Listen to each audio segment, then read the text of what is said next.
Hello dear students, मैं अपने YouTube channel EPIC mathematics classes में आज आपका फिर से स्वागत करता हूं। स्टूडेंट्स, आज हम एक फिर नए टॉपिक के साथ हाजिर हुए हैं। स्टूडेंट्स हमारा टॉपिक है कि series solution of linear differential equation. Students, ये टॉपिक जो है मेरा कि बीएससी के साथ साथ इंजीनियर, बीटेक और पॉलिटेक्निक वालों की ये हेल्पफुल होगा। स्टूडेंट्स, अब इसमें जो है मेरा काफी आपका एग्जाम में काफी रिलेटेड कई मार्क्स का आपका इसका क्वेश्चन आता है।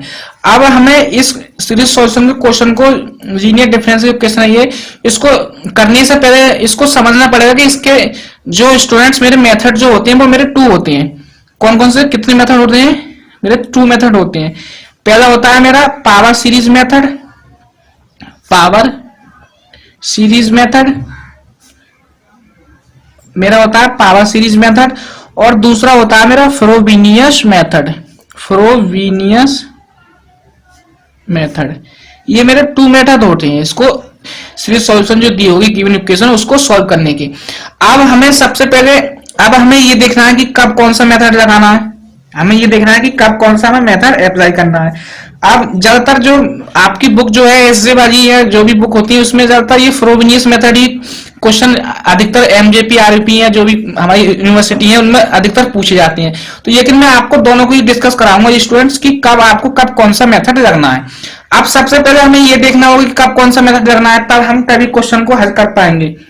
अब उसके लिए आपको ये पहचानने की सबसे पहले आपको थोड़ा सा इसका बेसिक समझना होगा। ये बेसिक क्या कहता है उसका।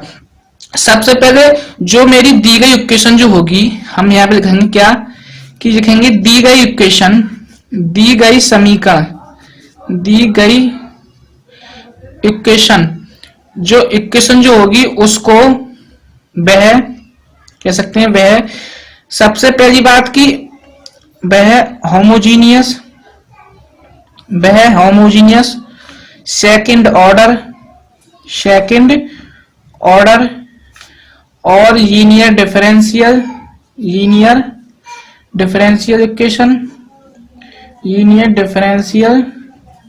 इक्वेशन। स्टूडेंट्स, मैं आपको हिंदी में भी लिख देता हूं और कुछ इंग्लिश में भी। Linear differential equation with variable coefficient, मतलब एक कांस्टेंट के साथ होगी, विद वेरिएबल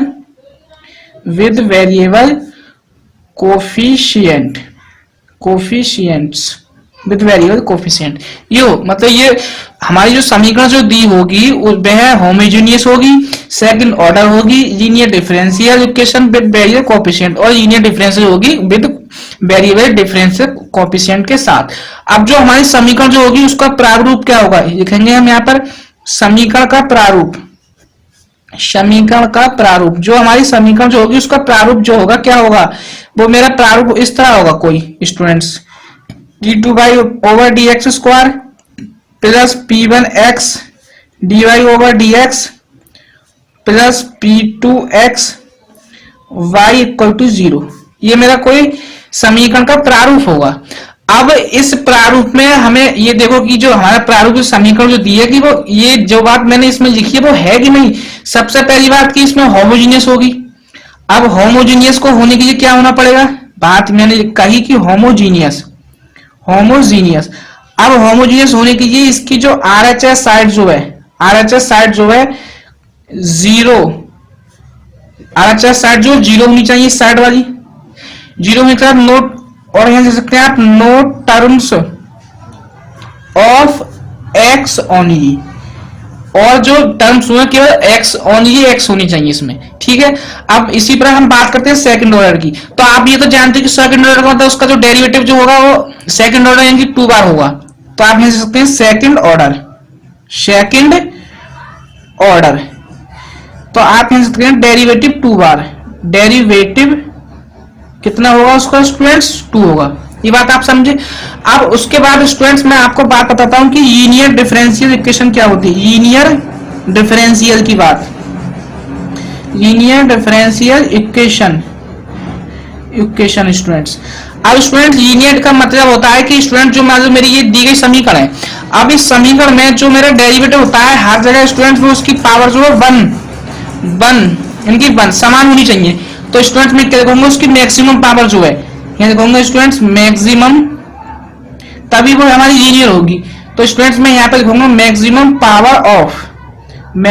पावर ऑफ किस किस की स्टूडेंट्स, बाई की, d square upon by upon d x square students, d y over d x कितनी होनी चाहिए स्टूडेंट्स, मेरी 1 होनी चाहिए। मैंने क्या लिखा लीनियर होने के लिए कि maximum power of y d to y upon d x square d y 1 होनी चाहिए मैक्सिमम, तभी मेरी लीनियर है। तो स्टूडेंट्स इस जो समीकरण सीरीज सॉल्यूशन में जो इक्वेशन दी होगी उसमें ये सब कंडीशन तो होंगी स्टूडेंट्स। अब स्टूडेंट्स ये सब मेरी कंडीशन होंगी, होने के बाद में स्टूडेंट्स अब स्टूडेंट्स में इस वाली समीकरण को मैं थोड़ा सा अगर स्टूडेंट इसको इंटरचेंज कर लिखूं, क्या लिख सकता हूं स्टूडेंट्स, में इसको इस तरह लिख सकता हूं स्टूडेंट्स, मैं इसको इस तरह भी तो लिख सकता हूं स्टूडेंट्स। मेरा ये P0x जो मैंने इसको पूरी टर्म से भाग कर दी स्टूडेंट्स, मैंने इसमें पूरी टर्म से क्या कर दी, भाग कर दी। तो मेरे स्टूडेंट्स इस तरह कुछ कंडीशन बनेगी, इस तरह स्टूडेंट्स ये मेरी कंडीशन बनेगी। अब स्टूडेंट्स कुछ बुक्स में इस इक्वेशन को इस तरह भी लिखा होता है स्टूडेंट्स, क्या कि स्टूडेंट इसकी जगह आप px होता है स्टूडेंट्स और dy अपॉन dx होता है स्टूडेंट्स। कुछ इक्वेशन में इसको qx लिख देते हैं कुछ बुक्स में इक्वल टू y, इसको इक्वेशन में समीकरण तो मान लेता हूं। तो स्टूडेंट्स चाहे तो मेरी फॉर्म ये हो या चाहे ये हो, आप किसी फॉर्म को भी जनरेट कर सकते हैं, आप जो चाहे वो आप उसको मान सकते हो अपने मन में ये। अब स्टूडेंट्स मैं यहाँ आपसे बात करूं कि हेयर जो हमारा px जो होगा वो क्या हुआ कि स्टूडेंट मेरा p1x अपॉन p0x हुआ, ये तो हुआ मेरा स्टूडेंट्स px, क्योंकि मैंने इसकी जगह तो लिखा है px। अब उसी तरह मैं आपसे बात करूं कि मेरा ये qx जो होगा वो क्या होगा स्टूडेंट्स, p2x अपॉन p0x होगा, इस तरह होगा, ये आपको ध्यान रखना है। अब स्टूडेंट्स ये आप समझे थोड़ी सी बात। अब स्टूडेंट्स हम बात करते हैं कि जो इसका मतलब इसको पावर सीरीज मेथड लगाना है या फ्रोबिनियस मेथड लगाना है, उसके थोड़े से इस चीज को समझने के लिए सबसे पहले हमें 2 पॉइंट को समझना होगा। अब मैं अपने उन 2 पॉइंट पे बात करता हूं, डिस्कस करता हूं। आइए चलिए मैं उनको अगले पेज से इनको सॉल्व करा देता हूं। इस तरह हम अपनी बात करते हैं क्या, अब मैं यहाँ पे हेडिंग डालूंगा क्लासिफिकेशन ऑफ पॉइंट, मतलब कि हमें इसमें 2 पॉइंट है, मैंने हमें बेस समझनी है स्टूडेंट्स, क्या x इक्वल टू ए, मान लीजिए मेरा ये पॉइंट है कोई x इक्वल टू ए, चाहे तो स्टूडेंट्स एक ही जगह यहाँ पर क्वेश्चन में उसने बोला कि x इक्वल टू 0 पर x इक्वल टू 2 पर, तो स्टूडेंट्स हमें वही है, पर यदि नहीं बोला तो स्टूडेंट्स मुझे एट x इक्वल टू 0 पे चेक करना होता है इसमें, आप ये बात ध्यान रखोगे। अब स्टूडेंट्स मुझे इसमें 2 पॉइंट आपको समझने होंगे बस, और ये अगर आप 2 पॉइंट समझ गए तो आप पहचान सकते हो कि यहाँ पर कौन सा मेथड लगना है। पॉइंट की बात है स्टूडेंट्स क्या कि x इक्वल टू ए पर देखते हैं हम, x इक्वल टू ए पर। अब हमें इसमें क्या पहचानना है कि इसमें हमारे जो पॉइंट होते हैं वो कितने क्या होते हैं, 2 होते हैं। सबसे पहले बात करते हैं हम सिंगुलर पॉइंट की, यहाँ होता है एक सिंगुलर पॉइंट क्या होता है मेरा सिंगुलर पॉइंट, और एक होता है मेरा ऑर्डिनरी पॉइंट, क्या होता है ऑर्डिनरी पॉइंट, एक होता है मेरा ordinary point.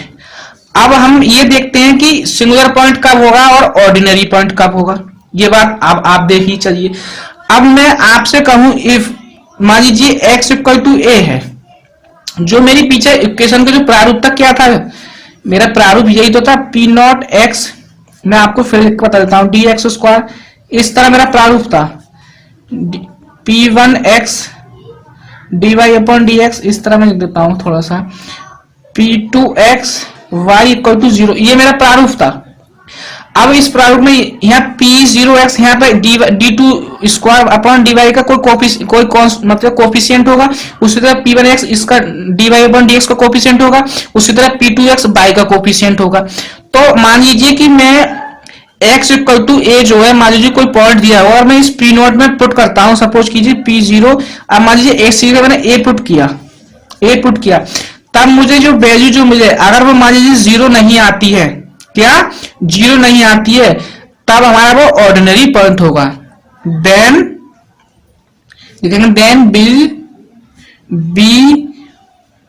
Will be ordinary point, तब वो मेरा वो पॉइंट जो होगा क्या होगा ऑर्डिनरी पॉइंट होगा। ये बात आप ध्यान रखिए। क्या मैंने आपको क्या बताया स्टूडेंट्स कि मेरा ऑर्डिनरी पॉइंट कब होगा, जब मैंने x इक्वल टू कोई मान लीजिए a है अब मैंने ये P0x में पुट किया, यदि ये मेरा जीरो नहीं, जीरो के बराबर नहीं आया, मतलब जीरो नहीं आया, कुछ भी आ सकता है, तब तो मेरा ये ऑर्डिनरी पॉइंट होगा, अन्यथा ये ऑर्डिनरी पॉइंट नहीं होगा। अब मैं उसी तरह बात करूं अपने सिंगुलर पॉइंट की, किसकी, सिंगुलर पॉइंट की।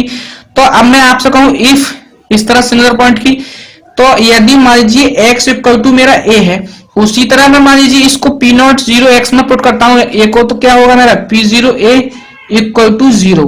अगर यदि जो मान लीजिए मेरा x इक्वल टू a पर 0 आ जाता है, तब मेरा ये क्या होगा, सिंगुलर पॉइंट होगा। क्या होगा, देन लिखेंगे then will be singular point. आप ये चीज समझे, आप ये दो पॉइंट समझे कि ऑर्डिनरी पॉइंट कब होगा और सिंगुलर पॉइंट कब होगा। एक बार मैं आपको फिर रिपीट कर देता हूं। ऑर्डिनरी पॉइंट में मान लीजिए x इक्वल टू मेरा ये पॉइंट है, यदि मैंने x इक्वल टू a इस P0 x में रखा है, यानी कि d2 अपॉन dx स्क्वायर का जो कोफिशिएंट है, यहाँ पे कुछ भी हो सकता है, उसमें पुट करने पर रखा, तो यदि मेरी वैल्यू जीरो नहीं आई, जीरो को छोड़कर कुछ भी आ सकती है, तब तो मेरा वो ऑर्डिनरी पॉइंट होगा।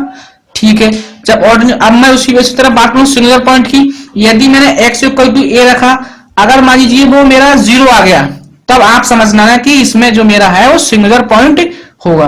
अब स्टूडेंट्स बात करते हैं कि सिंगुलर पॉइंट भी मेरा दो प्रकार का होता है। अब मैं इसका भी मैं डिवीजन यहीं पे आपको हाथ के बता देता हूं। सिंगुलर पॉइंट का भी दो प्रकार का होता है, मैं यहाँ आपको इस तरह समझा देता हूं आराम से। क्या, सबसे पहला होता है ना रेगुलर सिंगुलर पॉइंट। क्या, रेगुलर सिंगुलर पॉइंट मेरा ये होता है रेगुलर सिंगुलर पॉइंट। एक दूसरा होता है irregular singular point. Irregular singular point, irregular singular point, इस मेरे दो पॉइंट होते हैं। अब आपको ये समझनी है। अब बात आती है कि रेगुलर सिंगुलर पॉइंट कब होगा और इर्रेगुलर सिंगुलर पॉइंट कब होगा, ये भी आपको पहचानना है।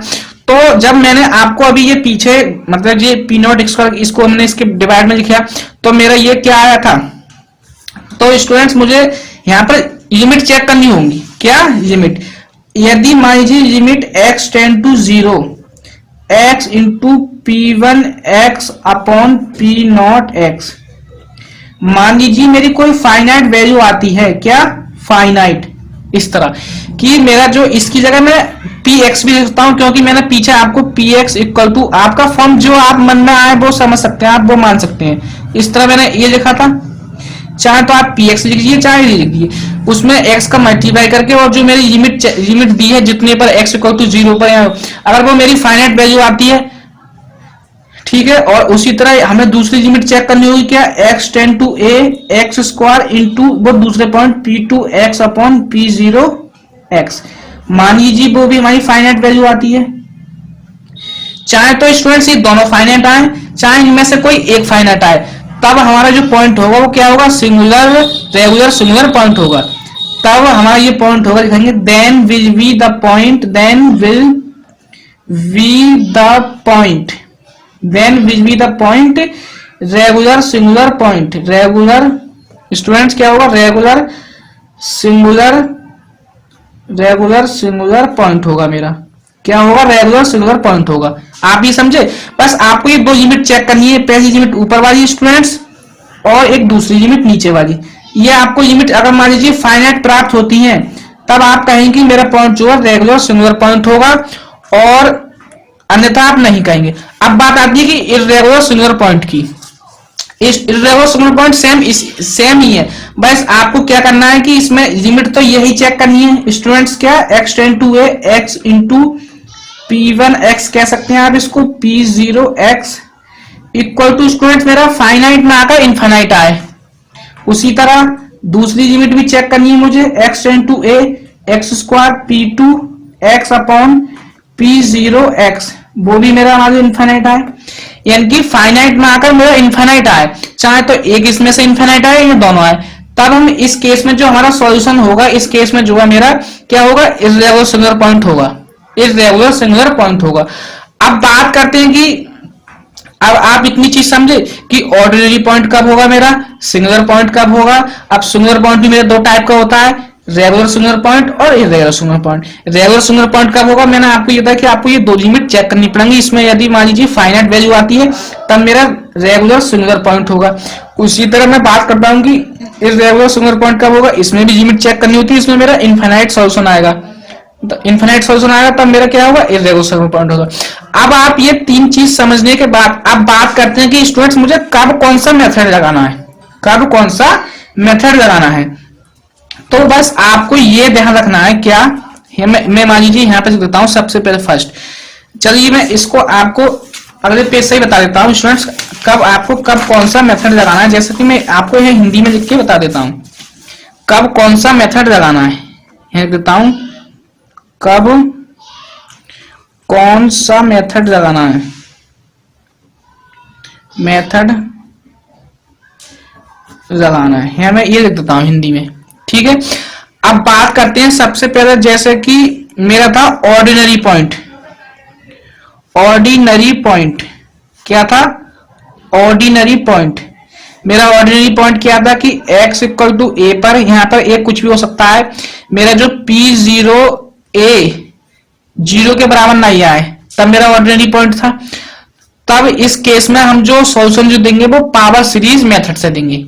लिखेंगे यहां पे देन इन दिस केस, क्या इन this case the given solution, in this case the given solution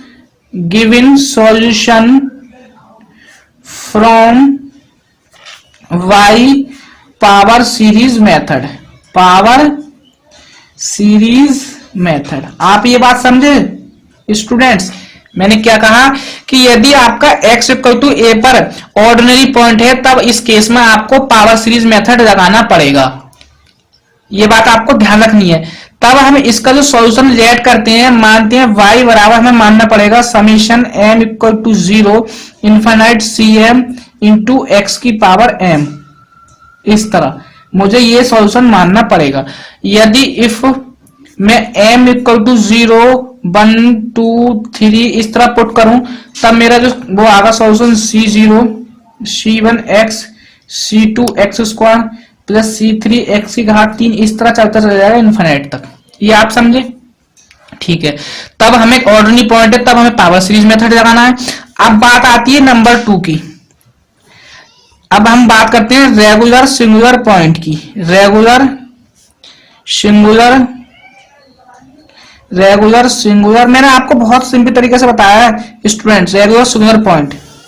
अब मेरा रेगुलर सिंगुलर पॉइंट कब होता है, जो मैंने आपको अभी पीछे बताया था कब होता है कि मुझे लिमिट चेक करनी होती है इसमें x tend to a x into p1 x upon p0 x।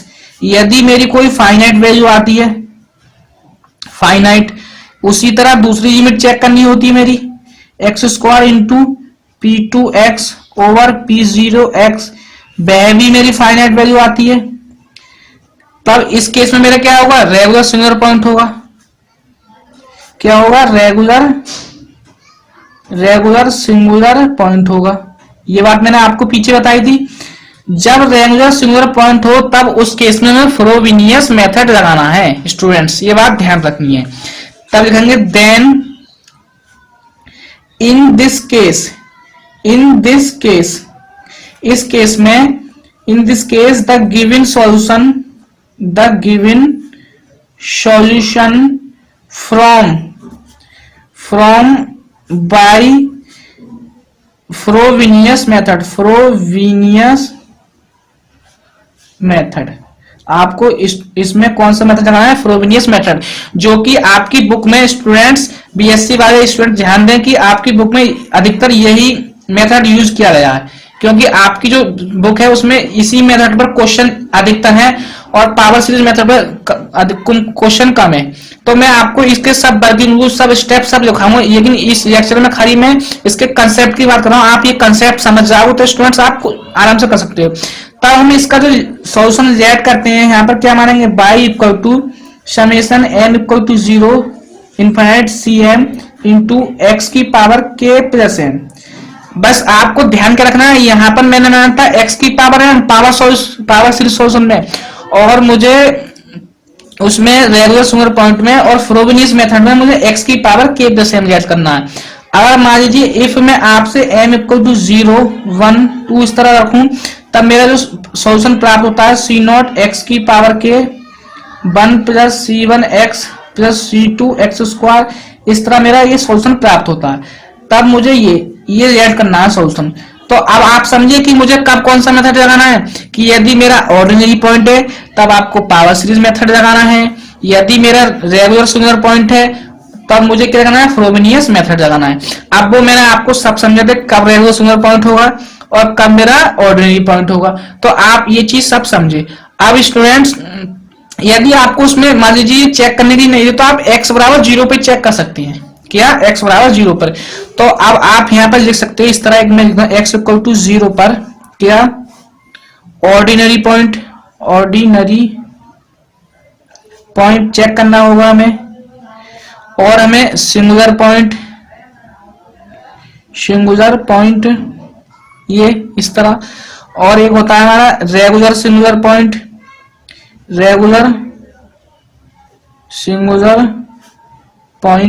ये होता है स्टूडेंट्स मेरा। उसके बाद होता है मेरा इर्रेगुलर सिंगुलर पॉइंट। ये बात आप समझे। आपको ये सब x इक्वल टू 0 पर ही चेक करके देखने होते हैं स्टूडेंट्स, अगर आपको उसमें क्वेश्चन में नहीं दिया हो। तब अब मैंने आपको कहा कि अगर मेरा ऑर्डिनरी पॉइंट है तब मुझे मेथड लगाना है, मेथड लिख देता हूं शॉर्ट में पावर सीरीज मेथड, PS लिख दिया मैंने स्टूडेंट्स। यदि मेरा सिंगुलर पॉइंट है तब मुझे उसमें रेगुलर सिंगुलर पॉइंट चेक करने होते हैं, रेगुलर सिंगुलर पॉइंट आए स्टूडेंट्स तब मेरा लगाना है फ्रोबेनियस मेथड, मैं आपको शॉर्ट में लिख देता हूं, ठीक है। यदि मेरा इर्रेगुलर सिंगुलर पॉइंट हो तब मैं इस केस में इसका सॉल्यूशन डज नॉट एग्जिस्ट, मतलब ज्ञात नहीं कर सकता। इन दिस केस यहां लिख सकता हूं, इन दिस केस द सॉल्यूशन ये समझे डज नॉट एग्जिट, या इस केस में हम फंक्शन ज्ञात नहीं कर सकते। तो स्टूडेंट्स आई होप, मैं आशा करता हूं कि आपको मेरा ये वीडियो, मेरा ये कंसेप्ट सीरीज सॉल्यूशन का समझ में आया होगा। अब स्टूडेंट्स मैं इससे अगले लेक्चर में पावर सीरीज मेथड का वर्किंग रूल और पावर सीरीज मेथड पर रिलेटेड 2-4 क्वेश्चन, और उसी तरह मैं फ्रोबेनियस मेथड का वर्किंग रूल उस पर रिलेटेड 2-4 क्वेश्चन। आप यदि आप चैनल ये नहीं बनाओ इससे अगले लेक्चर में, यदि आप चैनल पर नए हैं तो प्लीज चैनल को लाइक, सब्सक्राइब और शेयर करें। Thank you for watching video. जय हिंद, वंदे मातरम।